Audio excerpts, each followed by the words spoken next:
Live, brought to you by Talking Rocks Cavern. Explore the beauty above and below ground at Talking Rocks Cavern. The Springfield Greene County Park Board reminding you to go play, and Roto-Rooter Plumbing and Drain Service. Call Southwest Missouri's best plumber today for a free estimate. Here are your hosts, Ethan and Sarah Foreheads. Hey, we made it through Snowmageddon 2024. Hey, it was blowing snow. Yeah, I know it was. And it was crazy because it would be blowing in one direction, and then the wind would catch it and it would like whip it around. So it was sort of Snowmageddon. It just didn't stick. That was the problem for me, was the wind. Man, it was a strong wind. You walk out to the car. You're not out there long, but it'll go right through you. So Anyway, a lot of schools shut down yesterday. Back at it today, no doubt. And we're back at it today as well. There'll be some closed, especially to our north. But yeah. All right, here's the news for the day. The lawsuit over a proposed development at Sunshine and National will continue, but the University Heights plaintiffs did suffer a defeat on one of their issues. A Greene County judge dismissed part of the case against the development, specifically the part that tried to prevent the developers from trying to change zoning restrictions on that corner. Developers are trying to build a commercial development that has changed several times, trying to win over residents, if you will, of University Heights, because there's been lots of pushback. So far, though, to no avail, even though the developers have changed it. A trial on the lawsuit is scheduled for January 18th and 19th. Yeah, and maybe that'll be it. Maybe it won't be. It's hard to tell. Because it's so strange. I mean, with the argument, as far like I get it from a neighborhood perspective, but from the court's perspective, every other corner is developed. So that's hard. It's going to be hard to argue against development when every other corner literally is developed. Well, I think what they're arguing is that the restrictions that the community put in place many years ago should be held up.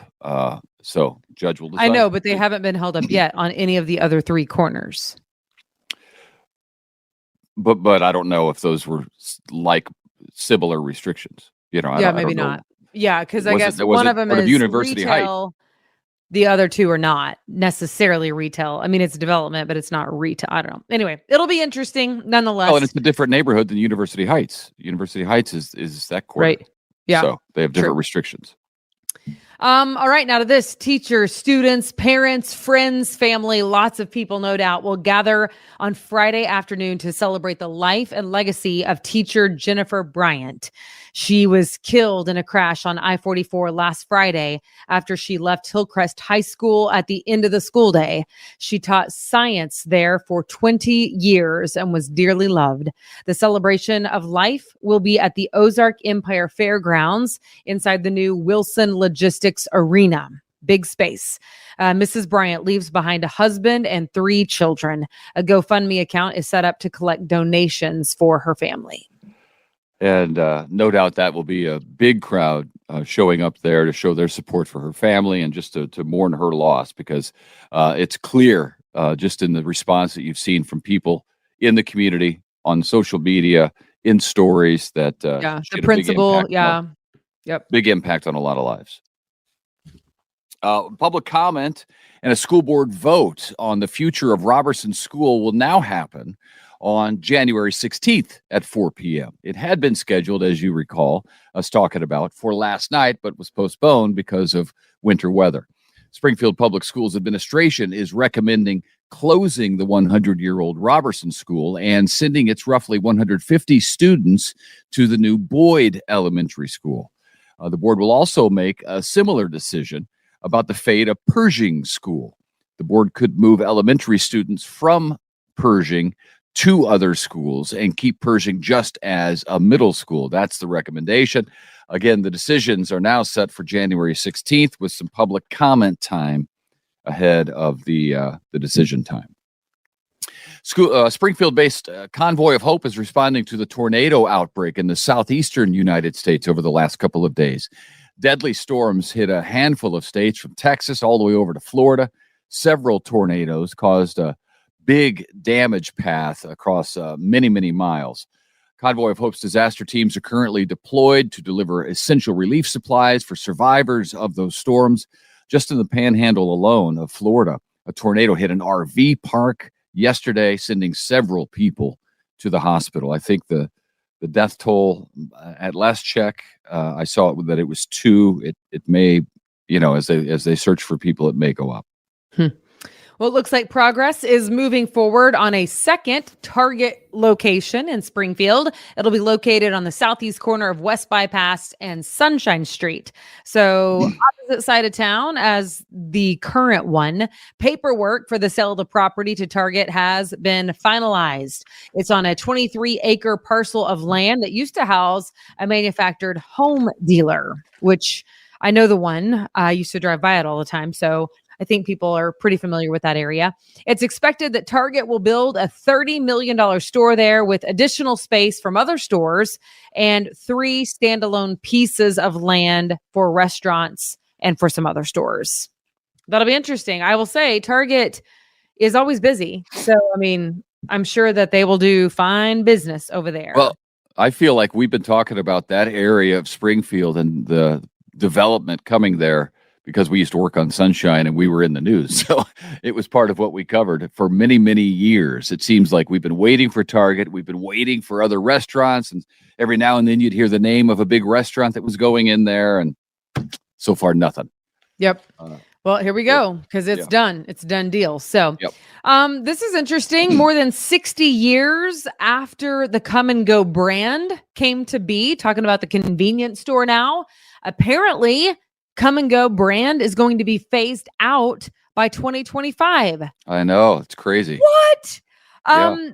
So this is interesting. The family-run Maverick closed roughly 400 stores, and they're just changing brands, which I think is interesting because Maverick purchased Come and Go, right? Yes. Yeah, Maverick purchased Come and Go, and they were going to they initially said they were going to let the Come and Go brand stay. Yeah. But now they've decided that it's all going to become Maverick, which is popular in what, the North? You know what? I've literally never heard of Maverick until I read the little trade magazine, which I wasn't even familiar with, as CSP. It's like a convenience store trade magazine. Right. But I'd never even heard of it until then. So I looked it up, and that's all I know about it. I don't know. I don't even know anything else about it other than they say that they're going to retire it. And it's interesting because we were talking about how much we like Come and Go. Like, I've just really grown to love Come and Go's now. Well, because I love Quick Trip in Oklahoma. And then we don't really have Quick Trip here. They do in Kansas City. But otherwise, I was like, well, I got to find a place that can be the equivalent of my Quick Trip here in Springfield. And it was Come and Go for me. And now I'm kind of sad, honestly. Well, I like Come and Go, what they've done in recent years, revamping all of the stores. And the pizza's decent over there. It's not bad. It's not bad pizza. So, it'll be sad to see the Come and Go brand disappear. But that, I guess, is progress. We'll see what Maverick has to offer. Yeah. I'm looking now at where Mavericks are. Yeah. And I'm looking at the picture of a Maverick. I mean, they look fine. Oh, yeah. Salt Lake City. They're based in Salt Lake City, Utah. Oh, yeah. You should have known that. Known that. Okay. There you go. We don't have a lot of information, but we have enough to let you know that apparently it's bye-bye for Come and Goes. Now to this, nearly 100 dogs were rescued from a breeder in Phelps County, and it's not the first time for this unlicensed breeder, apparently. She had 80 dogs removed by the state just a few years ago, and now 95 more Labrador retrievers. Who doesn't love labs? They were removed from her possession. The seizure was at least 4 months after the last inspection showed several problems in the care of those dogs. The adult and lab puppies are now being treated at the Humane Society of Missouri in St. Louis. Yeah, we hear about these stories happening every now and then. I don't understand the mentality of it, honestly. Honestly, I think it's way deeper. It's much deeper. I think there probably are like a psychological, perhaps involved there for that to happen. But and then it keeps happening. But I was shocked that the state investigated her place back in August, and it took until just now for the seizure to happen. So I don't know what that's about. Seems like a long time when dogs are in distress. Well, yeah, but I mean, also there's got to be due process. Like you have to have a paper trail of like the warning and the attempt at. Let's buckle down and get that done in a week. Yeah. That's what I would say. City Council in Springfield wants to increase how long a mayor's term will be in the city of Springfield. Right now, that term is 2 years. The council wants to increase the term to 4 years. The proposed change will go before voters in Springfield in April. So voters will ultimately decide. I remember when this came up for Arkansas in law enforcement, like for the sheriff. And at the time, in hearing like both sides of the equation down there, I felt like, yeah, because you kind of get your feet under you, you figure out the direction that you want to go, which takes a minute, whenever you're new to office. And then with the 2-year term, you're done, right about that. It does seem like very frequently we're voting on the mayor. Didn't we just decide this? I thought we just voted in a mayor. Right. Yeah. So we'll see. That's interesting. Heads up if you're going to be in Branson in the next several days. Some lanes on 76 Country Music Boulevard will be closed because utility crews are going to be doing some work. Those closures will last through Friday of next week, so January 19th. White River Valley Electric is removing some power poles there. Watch out because traffic's not great there anyway. Because I'll be down in Branson this weekend. We've got a soccer tournament, indoor soccer, futsal, they call it. We'll be down there for soccer. So. Futsal, it's like a weighted ball, if you're unfamiliar, sort of like soccer, but not exactly. It's soccer, but you play it on a hard court. Yep, indoor. And it's a lot of fun. I like futsal. We used to play in college with 2 balls, like 2-ball soccer. And it was, did you ever do that for like practice? Whew. That'll get you moving. That'll get you a lot of running. Yes. A new report is out, from Missouri Chamber of Commerce shows the tech industry is growing in Missouri. How about that? There have been 15,000 new tech jobs created in the state in the last 5 years, bringing the total to almost 159,000 technology workers. The average salary is $123,000 a year for those Missouri technology workers. So they're not just more jobs, they're good jobs. They pay well. Okay, this is a big one. Chiefs fans, you may want to sit down for this because I don't think it's going to go over well, very honestly. For the first time in NFL history, the wild card game will be available on a streaming service only, not a television network. I already knew it. I already knew the news. I already knew this. Well, most Chiefs fans probably do. There may be some that don't. I did not, however, know that it was the first time in NFL history. That, my friend, is news to me. It's never happened before, and now it's happening for the Chiefs game this weekend. That means you can only watch the Chiefs take on the Miami Dolphins in the first-round playoff game if you subscribe monthly to, wait for it, Peacock. It's NBC's streaming service. And listen, KY3 ain't thrilled about that either. I can assure you. Oh, there's no way. I'm sure that Bridget is freaking out. They are not happy. Yep. They are not happy. That's a lot of viewers that will be. Yes. Our former bosses not on TV, are fighting for you. We can assure you, but it ain't happening. Kickoff 7:15 at Arrowhead. So if you can't watch it on TV or you don't want to pay that ridiculous subscription fee like you do for all the other streaming services, maybe you already have Peacock because a lot of people. Excuse me, sir. I have another option. You might be able to just go to the game. That might be better. You can go to the game. How, you ask? Glad you asked. If you go to aroundtheozarks.com and click on contest, you will see a contest right now going on from Around the Ozarks, yours truly, offering tickets to the wild card game. You can enter to win, and your odds are pretty darn good. So check it out right now, aroundtheozarks.com, click on contest, enter to win, and then you can go for free, and you don't have to pay for Peacock. There you go. I apologize to anybody watching the podcast because as Sarah was talking, I took a drink of my coffee and spilled half of it all down the front of me. I do have a drinking problem.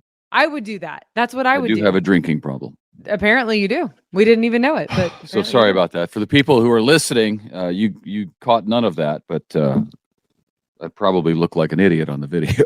I'm pretty sure of it. But it's not the first time.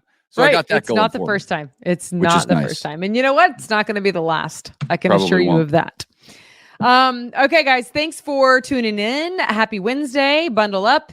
And we'll see you back here tomorrow morning. Anything else, sir? We'll see you on Thursday. The Bass Pro Tournament Champion starts tomorrow. We'll talk more about that probably tomorrow morning. So I know. And I'm going to find out some more details about Come and Go too. So, man, darn it. Long live Come and Go. Well, life goes on, I suppose. Life goes on. That'll do it. We'll see you tomorrow.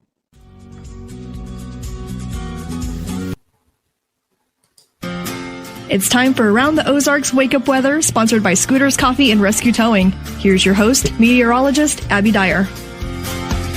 Good morning, everybody. Welcome to your Wednesday. It's January 10th, and holy cow, it is cold outside this morning. We have temperatures in the teens in spots and low 20s elsewhere. Put a northwest wind on top of that, gusting to 30 today.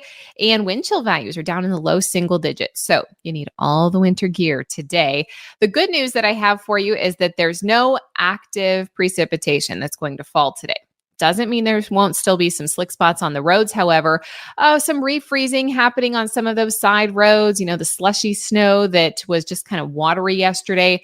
Well, it has the potential to become ice on the roadways overnight when temperatures are this cold. So I want you to use caution early this morning because we could be dealing with some slick spots on the roads. Definitely. That's a headline for us this morning. Slow it down, plan a few extra minutes.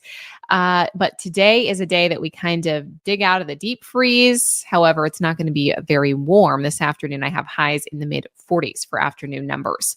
No rainfall or snowfall in the forecast today, though, and that is the good news. In fact, we get some sunshine, and the sun alone is going to do its job, but combine that with temperatures in the mid 40s, lots of melting happening by this afternoon. So those of you that do have some trouble spots early this morning, I expect them to improve pretty dramatically through the course of the day today. So that's good news for the evening commute today. A break in the winter weather is certainly welcome, but it's not a very long break. I got to tell you about round 2 and even round 3 of snowfall and winter weather that's possible as we head into later this work week. Today, I told you it's the lull in activity. All the snow showers and the powerful low pressure system from our area is moving up to the northeast. There is still a concern with some strong thunderstorm activity for the East Coast, and the snowfall today is up through the Ohio River Valley, moving up through upstate New York, and the center of the low is going to travel all the way up to nearly Maine by the end of the day today.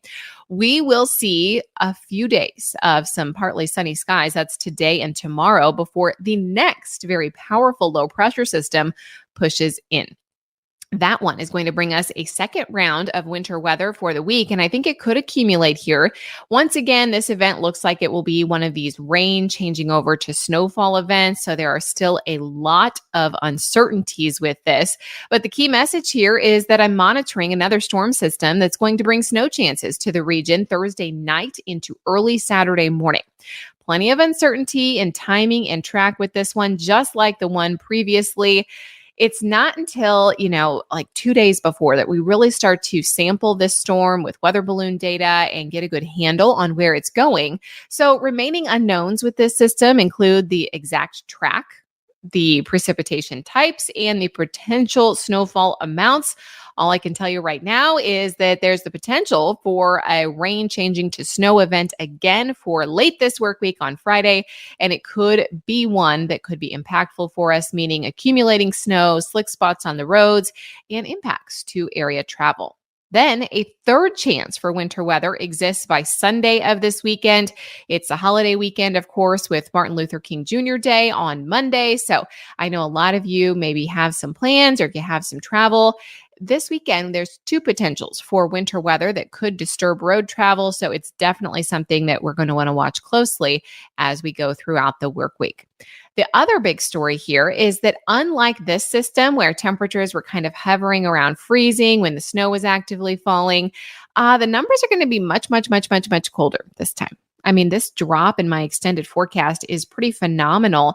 The 8 to 14 day temperature outlook from the Climate Prediction Center released today, it shows incredible cold across the center of the country, all the way to Texas, back down through much of the central U.S. into the East Coast. Well below normal temperatures are expected, and we start to feel the effects of that here in the Ozarks as we head into late this week. I am expecting that conditions are going to be back into the 40s as we head into Thursday. That's the warmest day of the work week forecast, with temperatures near 48 degrees. Numbers fall to the 30s for highs by Friday, and then by Saturday and Sunday, we see numbers fall back into the 20s for highs. It's going to be incredibly cold. By Monday, we could be in the teens for high temperatures. I mean, serious cold heading to the Ozarks starting this weekend, lasting through early next week. So that's an early heads up that you might have to prepare for this type of cold weather. We haven't had this type of cold around in quite some time. And of course, any snowfall that comes along with this, it means that it'll stick. All right, here's a look at that Around the Ozarks Wake Up Weather Brain Twister question. This is the question that I left you with yesterday. And conditions across the region are icy in some areas. So have you heard this before? And it's a true or false question. Reducing the air pressure in your tires improves traction on slick, icy roads. Do you think that is a true or false statement? Well, if you took a stab at this one at Around the Ozarks and you guessed B, false, you would be correct. Yeah, that is not a false, or that is not a true statement. Reducing the air pressure in your tires does not improve traction on slick or icy roads. In fact, it could mean that you become seriously underinflated, which affects your steering. Every time the outside temperature drops 10 degrees, the tire air pressure goes down around 1 pound per square inch. So this process is happening naturally with the cold air. You do not need to be driving around on underinflated tires because that could affect your steering. Congrats. If false was your choice, that's the correct one today. Here's your next chance to win $20 to Scooter's Coffee. According to sleepfoundation.org, what is the ideal length for a nap? Do you think it is A, 5 to 10 minutes, B, 10 to 15 minutes, C, 10 to 20 minutes, or D, at least 30 minutes? And of course, this is for an adult. 5 to 10, 10 to 15, 10 to 20, or at least 30. Let me know your guess. You can do that over at aroundtheozarks.com. I will have the answer for you early tomorrow morning, and we will talk more about rounds 2 and 3 of winter weather heading our direction. Also, don't forget, all week long, we are having this giveaway. You can win tickets to the Kansas City Chiefs wild card game. You can do that over at Around the Ozarks. So head on over to the website for your forecast, enter the brain twister question, and while you're there, win tickets to the Kansas City Chiefs wild card game. This giveaway sponsored by Smouse Brothers Foundation Repair and Waterproofing. Thanks so much for listening this morning to Around the Ozarks Wake Up Weather. I'm meteorologist Abby Dyer, and I will chat with you again early tomorrow morning.